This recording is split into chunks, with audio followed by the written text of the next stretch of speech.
ஆண்டவராகிய இயேசு கிறிஸ்துவின் நாமம் மகிமைப்படுவதாக.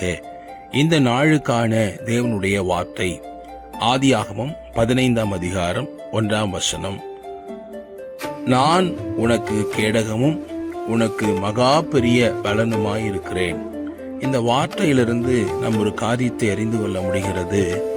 ஆண்டவர் நம்முடைய வாழ்க்கையில ஒவ்வொருவருக்கும் மகா பெரிய பலனுமாகவும் நமக்கு கேடகமுமாகவும் செயல்படுகிறாராம். நம்ம அநேக வேளையில நமக்கு யார் துணை நிற்கிறார்கள் என்று யோசிக்கிறோம்.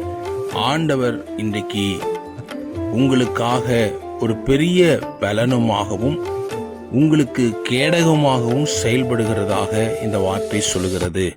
நீங்கள் கொஞ்சமும் பயமில்லாமல் கலக்கமில்லாமல் உங்களுடைய காரியங்களை தேவனுடைய பலத்தோடு தேவனுடைய கேடயத்தோடு நீங்கள் செயல்படுத்துங்கள். இந்த வார்த்தையின்படி கர்த்தர் உங்களை ஆசீர்வதிப்பார். ஆமேன்.